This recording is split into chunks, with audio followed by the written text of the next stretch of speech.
জয় হিন্দ বন্ধুরা, আজ তোমাদের সামনে আমি নিয়ে এসেছি যে পঞ্চায়েত নিয়োগ সম্পর্কে যে আমাদের পঞ্চায়েত মন্ত্রী দিলীপ ঘোষ মহাশয় তিনি বলেছেন যে খুব শীঘ্রই কিন্তু 6,000+ ভ্যাকান্সি আসতে চলেছে। কোন ডিস্ট্রিক্টের জন্য কত ভ্যাকান্সি রয়েছে তো চলো সেটা আগে দেখাই। তো তোমরা এখানে সবার প্রথমে দেখতে পাচ্ছ আলিপুরদুয়ারে তোমাদের ভ্যাকান্সি কত, ভ্যাকান্সি রয়েছে 221টা, বাঁকুড়াতে ভ্যাকান্সি রয়েছে তোমাদের 607টা, বীরভূমে 144টা, কোচবিহারে 194টা, দক্ষিণ দিনাজপুরে 182টা, দার্জিলিংয়ে 366টা। তারপর এদিকে তোমরা দেখতে পাচ্ছ মালদায় 136টা ভ্যাকান্সি আছে, মুর্শিদাবাদে 173টা ভ্যাকান্সি রয়েছে, নদিয়াতে তুলনামূলক কিন্তু অনেক কম ভ্যাকান্সি 141টা ভ্যাকান্সি, উত্তর 24 পরগনায় অনেক ভ্যাকান্সি 516টা ভ্যাকান্সি রয়েছে। তারপর তোমরা এদিকে দেখো পশ্চিম বর্ধমান তোমাদের ভ্যাকান্সি রয়েছে 117টা, পশ্চিম মেদিনীপুরে আছে 560টা, অনেক বড় বেশি ভ্যাকান্সি, সব থেকে মনে হয় এখানেই বেশি ভ্যাকান্সি রয়েছে তোমাদের 560টা পশ্চিম মেদিনীপুরে। তারপরে তোমরা আরও দেখতে পাচ্ছ হুগলিতে তোমাদের সব থেকে বেশি, কিন্তু হুগলিতেই বেশি ভ্যাকান্সি রয়েছে, হুগলিতে কিন্তু 600 ভ্যাকান্সি, হুগলিতে 600 ভ্যাকান্সি, হাওড়াতে 437টা ভ্যাকান্সি, জলপাইগুড়িতে 146টা ভ্যাকান্সি, ঝাড়গ্রামে 222টা ভ্যাকান্সি, কালিম্পংয়ে কিন্তু 169টা ভ্যাকান্সি, এদিকে তোমাদের পূর্ব বর্ধমানে কিন্তু 299টা ভ্যাকান্সি, পশ্চিম মেদিনীপুরে 321টা ভ্যাকান্সি, পুরুলিয়াতে তোমাদের 397টা ভ্যাকান্সি, দক্ষিণ 24 পরগনায় কিন্তু তোমাদের 516টা এবং উত্তর দিনাজপুরে তোমাদের 96টা। এই তোমাদের পুরো ভ্যাকান্সি। তো তোমাদের আমি দেখিয়ে দিলাম কোন ডিস্ট্রিক্টে কত ভ্যাকান্সি রয়েছে। তো তোমাদের যেটা গুরুত্বপূর্ণ, এর আগের দিন আমি ভিডিওর মাধ্যমে বলে দিয়েছি যে কোন পোস্টের জন্য কত কোয়ালিফিকেশান লাগবে, এডুকেশান কোয়ালিফিকেশান কি, বয়স কি। আজ তোমাদের আমি বলবো সিলেবাস কি কি সিলেবাস হতে চলেছে, তো সেটা তোমাদের সামনে তুলে ধরেছি। তো চলো এখানে দেখতে পাচ্ছ সবার প্রথমে তোমরা data entry operator, data entry অপারেটরের জন্য তোমাদের সিলেবাস কি, এমসিকিউ টাইপ কোশ্চেন হবে। তোমাদের কোশ্চেনে থাকবে কি, থাকবে হচ্ছে 20টা ইংলিশ, 20টা বাংলা, 20টা অঙ্ক এবং 20টা জিকে। এই তোমাদের হচ্ছে 85 এবং তোমরা এখানে +15 হচ্ছে ইন্টারভিউ। তো তোমাদের টোটাল হবে কিন্তু 100 নাম্বারের ম্যারিট লিস্ট, ফাইনাল ম্যারিট কিন্তু 100তে হবে। আর তোমরা যদি এর আগের ভিডিওটি দেখে না থাকো তো অবশ্যই এখনই চলে যাও, আগের ভিডিওটি দেখে নাও। আগে কিন্তু আমি তোমাদের বলে দিয়েছি তোমাদের কোন পোস্টের জন্য কত বয়স লাগছে, কোন পোস্টের জন্য কত শিক্ষাগত যোগ্যতা লাগছে।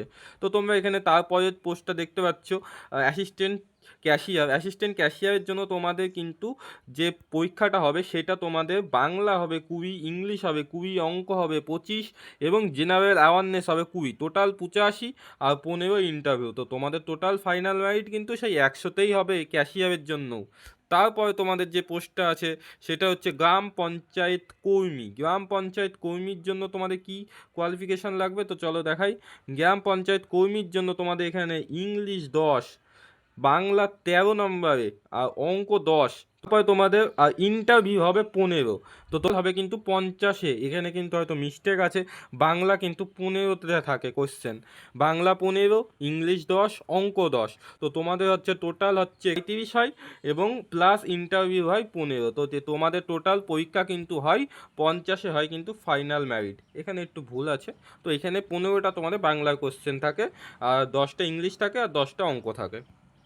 তারপরে দেখাই, তারপরে তোমাদের যেটা হচ্ছে পরে হচ্ছে সহায়ক। সহায়কের জন্য তোমাদের কি পরীক্ষা হবে, তো সহায়কের জন্য তোমাদের পরীক্ষা হবে দেখতে পাচ্ছ এখানে ইংলিশ হবে 25 থাকবে, বাংলা 25 থাকবে এবং অঙ্ক 25 থাকবে, আর তোমাদের এখানে জিকে থাকবে 10।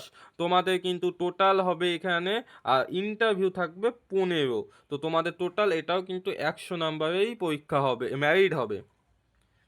তারপরে তোমাদের আছে সেক্রেটারি, গ্রাম পঞ্চায়েত সেক্রেটারি। সেক্রেটারির জন্য কি পরীক্ষা হবে, তো এখানে সেক্রেটারির জন্য তোমরা দেখতে পাচ্ছ ইংলিশ 25, বাংলা 25, অঙ্ক 25 এবং 10 নম্বরে হচ্ছে জিকে আর 15 নম্বরে তোমাদের ইন্টারভিউ।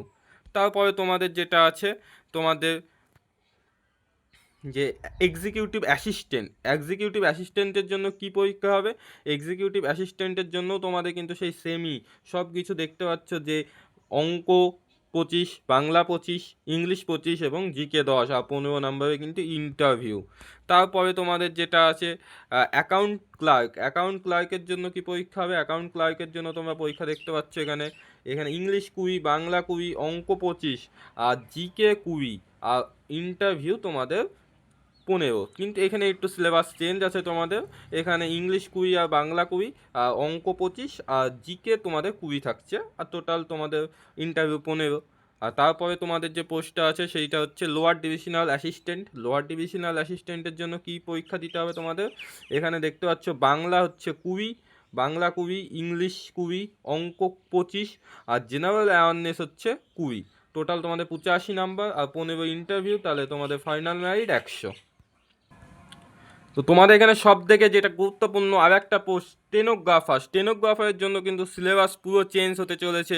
স্টেনোগ্রাফারে তোমাদের বাংলা 15, ইংলিশ 15, অঙ্ক 15, জেনারেল অ্যাওয়ারনেস মানে জিকে 10, ডিকটেশন 15 এবং টাইপ টেস্ট আছে 15। তোমাদের এখানে সিলেবাস কিন্তু 5টা। তোমাদের সিলেবাস হচ্ছে 5টা, বাংলা, ইংলিশ, জিকে এবং অঙ্ক। আর তোমাদের এই ডিকটেশন আছে, আবার টাইপ টেস্ট আছে, আবার তোমাদের 15 নাম্বার ইন্টারভিউ। স্টেনোগ্রাফারদের জন্য কিন্তু তোমাদের সিলেবাসটা একটু বড় হতে চলেছে। তার যেটা হচ্ছে clerk cum typist. Clerk cum টাইপিস্টের জন্য কি তোমাদের পরীক্ষা দিতে হবে? তো তোমাদের এখানে দেখতে পাচ্ছ ইংলিশ 20, বাংলা 20, ম্যাথামেটিক্স 25 আর জিকে হচ্ছে 20 আর তোমাদের ইন্টারভিউ 15। তো তোমাদের টোটাল ফাইনাল মেরিট 100 হতে চলেছে। তারপরে যেটা আছে তোমাদের হচ্ছে ওয়ার্ক অ্যাসিস্ট্যান্ট। ওয়ার্ক অ্যাসিস্ট্যান্টের জন্য কি লাগছে? ওয়ার্ক অ্যাসিস্ট্যান্টের জন্য তোমাদের কিন্তু এখানে বাংলা হচ্ছে 20, ইংলিশ 20, অঙ্ক 25, জিকে 20 আর তোমাদের ইন্টারভিউ 15। তারপরের যে পোস্টটা আছে তারপর হচ্ছে পঞ্চায়েত সমিতি পিয়ন। পঞ্চায়েত সমিতি পিয়নের জন্য কি লাগছে? পঞ্চায়েত সমিতি পিয়নের জন্য হচ্ছে বাংলা 13, ইংলিশ 10, অঙ্ক 10, জেনারেল অ্যাওয়ারনেস 10 আর এখানে কিন্তু ইন্টারভিউ 7।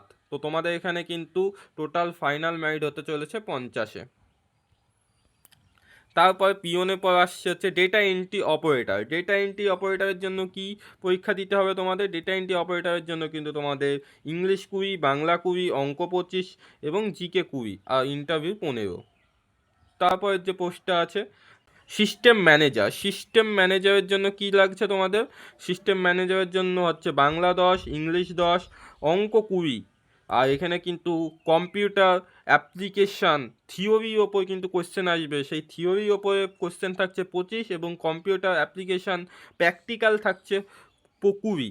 তো তোমাদের এখানে দুটো কিন্তু নতুন সাবজেক্ট, একটা হচ্ছে কম্পিউটার থিওরি, একটা হচ্ছে কম্পিউটার তোমাদের প্র্যাকটিক্যাল এবং 15 নম্বরের ইন্টারভিউ। তারপরে যে তোমাদের পোস্টটা হচ্ছে group D. Group D employer. Group D এমপ্লয়ারের জন্য কিন্তু কি লাগছে তোমাদের? এখানে বাংলা 13, ইংলিশ 10, অঙ্ক 10, জেনারেল অ্যাওয়ারনেস 10 এবং ইন্টারভিউ 7। গ্রুপ ডির জন্য কিন্তু 50 নম্বরের তোমাদের ফাইনাল মেরিট হতে চলেছে। তারপরে যেটা আছে তো তোমাদের সব পোস্টগুলো আমি বলে দিলাম। আশা করি সমস্ত পোস্টের তোমরা দেখতে পাচ্ছ তোমাদের কি কি প্রিপারেশান নিতে হবে। যদি এই প্রিপারেশান নিতে চাও তো তোমাদের সব থেকে বেশি প্রয়োজন যে বিগত বছরে কি প্রশ্ন এসেছিল।